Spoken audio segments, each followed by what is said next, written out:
এই প্রেক্ষিতে রায় ঘোষণার পর বাংলাদেশের পক্ষ থেকে পররাষ্ট্র মন্ত্রণালয় একটি সংবাদ বিজ্ঞপ্তি প্রকাশ করে, আর সেই সংবাদ বিজ্ঞপ্তিতে ভারতের কাছে আহ্বান জানায় এই দুজনকে ফেরত দেবার জন্য। তো সেখানে বলা হয় পররাষ্ট্র মন্ত্রণালয়ের ভাষায়, মানবতা বিরোধী অপরাধে দণ্ডপ্রাপ্ত এই দুই ব্যক্তিদের, হাসিনা এবং আসাদুজ্জামান কামালের কথা বলা হচ্ছে, এই ব্যক্তিদের দ্বিতীয় কোনো দেশ আশ্রয় দিলে তা হবে অত্যন্ত অবন্ধুসুলভ আচরণ এবং ন্যায় বিচারের প্রতি অবজ্ঞার সামিল। বাংলাদেশের পররাষ্ট্র মন্ত্রণালয়ের সংবাদ বিজ্ঞপ্তি।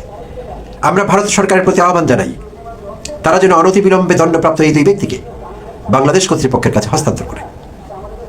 তো বাংলাদেশের পক্ষ থেকে এই সংবাদ বিজ্ঞপ্তি প্রকাশ করা হয়েছে। দুই দেশের মধ্যে থাকা প্রত্যর্পণ চুক্তি, এই বাংলা টার্মটি বেশ কঠিন, তার চেয়ে অনেক সময় ইংরেজি টার্ম সহজ হয়, অনেকেই বেশি আলোচনা করছেন ইংরেজি টার্মটি নিয়ে। এক্সট্রাডিশন ট্রিটি বলি আমরা এটিকে, এক্সট্রাডিশন অর্থাৎ কোনো দেশের অপরাধী অন্য কোনো দেশে লুকিয়ে থাকলে তাকে তার দেশে নিজ দেশে ফেরত পাঠাবার যে বন্দোবস্ত, এটিকে আমরা বলি প্রত্যর্পণ চুক্তি বা এক্সট্রাডিশন ট্রিটি। তো দুই দেশের মধ্যে থাকা প্রত্যর্পণ চুক্তি অনুসারে দুজনকে হস্তান্তর করাটা ভারতের জন্য অবশ্য পালনীয় দায়িত্ব বলে পররাষ্ট্র মন্ত্রণালয়ের বিজ্ঞপ্তিতে উল্লেখ করা হয়েছে।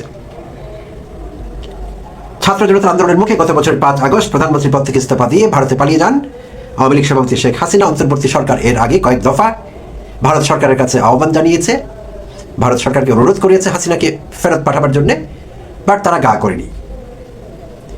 তো আজ ভারতের পররাষ্ট্র মন্ত্রণালয় একটি বিজ্ঞপ্তি দিয়েছে, আর তাদের বিজ্ঞপ্তিতে তাদের ভাষায় তারা যা বলেছে সেটি হলো,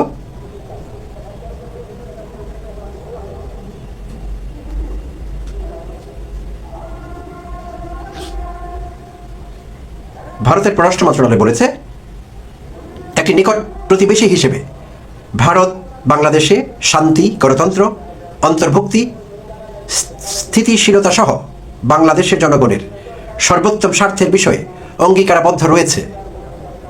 তো আমি রিপিট করছি কথাগুলো, গুরুত্বপূর্ণ কিন্তু।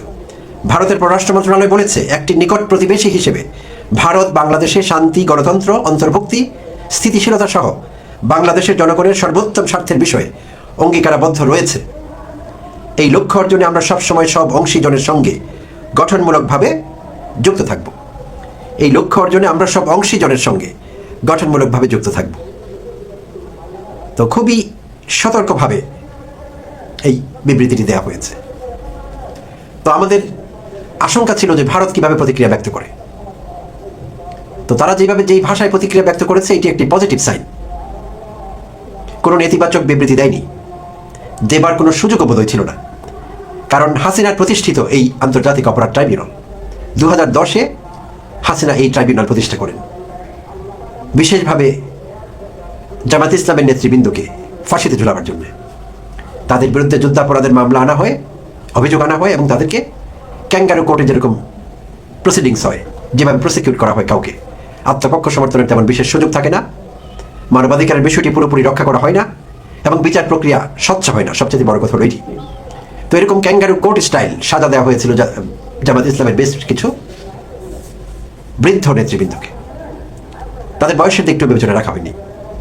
তো যাই হোক, আন্তর্জাতিকভাবে সেই বিচার প্রশ্নবিদ্ধ হয়েছিল, আর সেই কোর্টেই হাসিনার সাজা হলো আন্তর্জাতিক অপরাধ আদালত বা ইন্টারন্যাশনাল ক্রাইমস ট্রাইব্যুনাল। তাই ভারতের এই বিষয়ে বিশেষ কিছু বলবার আসলে থাকতেই পারে না, কারণ এই কোর্ট হাসিনার প্রতিষ্ঠিত। আর হাসিনা যেভাবে করেছে সেইভাবে হয়নি। এই কোর্টকে পুনর্গঠন করা হয়েছিল অন্তর্বর্তীকালীন সরকার যখন ক্ষমতা নিল, তখন এই আন্তর্জাতিক অপরাধ ট্রাইব্যুনালকে পুনর্গঠন করা হয়েছে আন্তর্জাতিক মান যাতে দেওয়া যায় এটিকে, যাতে বিচার প্রক্রিয়া নিয়ে প্রশ্ন না ওঠে, সেইভাবে এটিকে পুনর্গঠন করা হয়েছে। আর এই জন্যে বিদেশি লিগাল এক্সপার্টদের সাহায্য নেওয়া হয়েছে। বিশেষভাবে আন্তর্জাতিক অপরাধ এবং মানবাধিকার বিষয়ক প্রখ্যাত ব্রিটিশ আইনজীবী টবি ক্যাডম্যান, আমাদের চিফ প্রসিকিউটর জনাব তাজুল ইসলামের সহকারী হিসেবে কাজ করেছেন, বিশেষ সহকারী বা বিশেষ উপদেষ্টা হিসেবে কাজ করেছেন টবি ক্যাডম্যান। তো আন্তর্জাতিক মান বজায় রাখা হয়েছে বিচার প্রক্রিয়ায়, পুরো প্রসিজারটি আন্তর্জাতিক মান রক্ষা করে কমপ্লিট হয়েছে। প্রত্যেকটি প্রসিজারাল স্টেপ নিখুঁতভাবে পালন করা হয়েছে যাতে এটি নিয়ে কোনো প্রশ্ন উঠতে না পারে। তো সেই আদালতে সাজা হয়েছে, তাই ভারতের বলবার তেমন কিছু ছিল না। চাইলেও তারা বলতে পারতেন না, কারণ পুরো বিশ্বের মনোযোগ এখন বাংলাদেশে। পুরো বিশ্বের মনোযোগ ছিল আজ যখন টেলিকাস্ট করা হলো, টেলিভিশনে দেখানো হলো পুরো বিচার প্রক্রিয়াটি, রায়ের পুরো বিষয়টি 2.5 ঘন্টা ধরে চলেছে রায়ের কার্যক্রম। সারা বিশ্বের চোখ ছিল এখানে আসলে। পৃথিবীর মানবাধিকার কর্মীদের, সব মানবাধিকার সংস্থার, রাজনীতিবিদদের, সারা বিশ্ব থেকে মানুষ দেখেছে এই অনুষ্ঠানটি। তাই ভারতের এর বাইরে বোধহয় বলার কিছু ছিল না। তাই ভাষাটি বেশ পরিশীলিত এবং বাংলাদেশের অংশীজনদের সঙ্গে কাজ করবার আকাঙ্ক্ষা ব্যক্ত করেছে ভারত সরকার। এটি একটি পজিটিভ সাইন। এত সুন্দর ভাষায় এই গত 14-15 মাসে ভারতের পররাষ্ট্র মন্ত্রণালয় বাংলাদেশের সঙ্গে ডিল করেছে বা কথা বলেছে হাসিনা ইস্যুতে, আমার অন্তত মনে হয়নি যে কখনো এটি তারা করেছে। তো এটি ভালো, আমি মনে করি এটি একটি গুড সাইন। এবং ভবিষ্যতে এই রায় হওয়ার মধ্য দিয়ে ভারতের উপর এটি বাইন্ডিং ডিউটি হয়ে গেল।